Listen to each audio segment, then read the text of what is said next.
Carter Harris, Harry Mosier, and Lee Eastwood were now separated from the others. The only thing they could really think to do was to just keep walking through the deep forests of Isla Maston, hoping to come across more people. Shh, Harry whispered aggressively. Lee tried to speak, but Harry very quickly jammed the side of his finger to Lee's lips. The others' gaze followed where Harry's head was facing. Of course they didn't understand, as this was so sudden, and they couldn't even see whatever Harry appeared to be staring at. Harry's eyes appeared to dart all over the place in search for whatever he heard. "Never mind," Harry said, somewhat disappointed. "Thought I heard something. I swear I did," he said, confused and a little fear in his voice. He wasn't really one to get scared easily. In fact, he never even did seem to get scared of anything. "How are we going to find any facilities or human life in this forest?" Harris asked. "I don't know, but I guess we'll have to get a move on," Lee responded with a hint of teasing in his tone.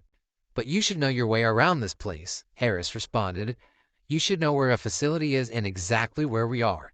"Well, I'm not telling anything. Why would I risk my life to save you guys and not worry about my own life?"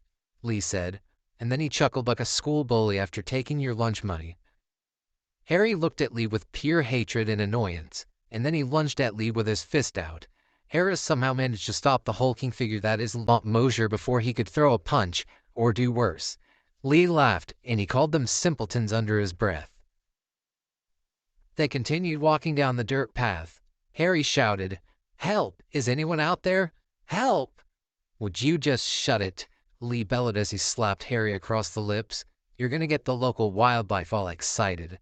Harry and Harris were too shocked to even do anything at all to retaliate. They continued walking, periodically hearing strange moving in the plant life as they walked. The sound seemed to follow them. It sounded like leaves blowing across the street, or even a deer trotting in the bushes.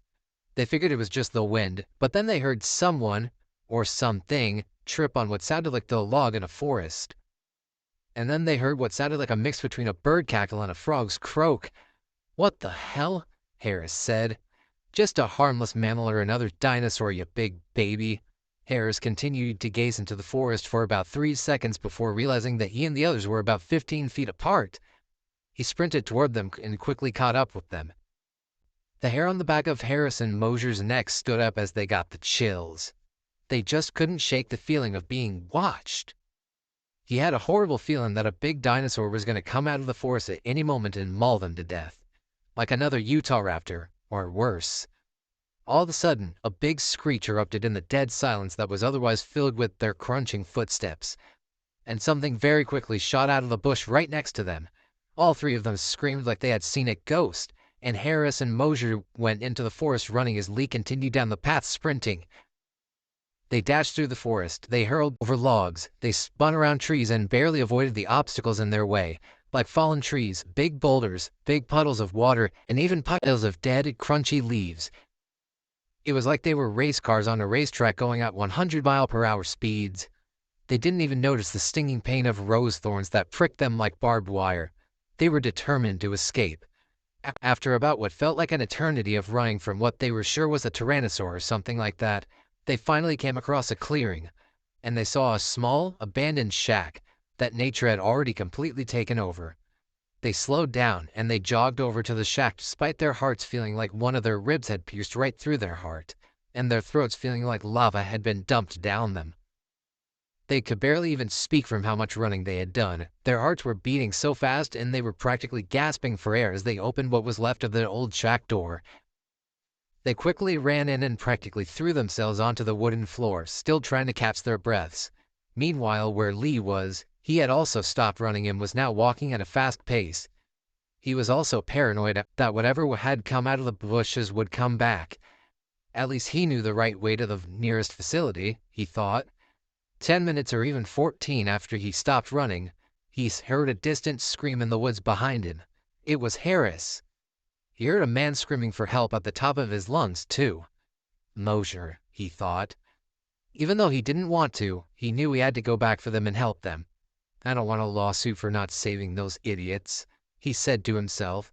He was very annoyed, but he still followed the direction where the voices were coming from. He noticed that there was something off. The voices sounded like they were coming from the right, then to his left, and so on. He thought nothing of it, however. He figured they must be running around like a chicken with its head cut off as they screamed. He got to the spot where he was 89% sure they were at. The area was covered in leaves, sticks, bushes, and of course, lots of trees. But he saw no Harrison Mosier. He looked around, thinking they must have hid. He was already planning exactly what he was going to say to them once he found them. "You're lucky I don't want to get sued for leaving you guys behind." All of a sudden he heard rustling coming up from above him, and then a big thud on the dirt and plant matter behind him, followed by another, and then another. He looked all around him, and he saw giant birds that must have been at least 5.5 feet tall. They resembled Utah raptors, he thought.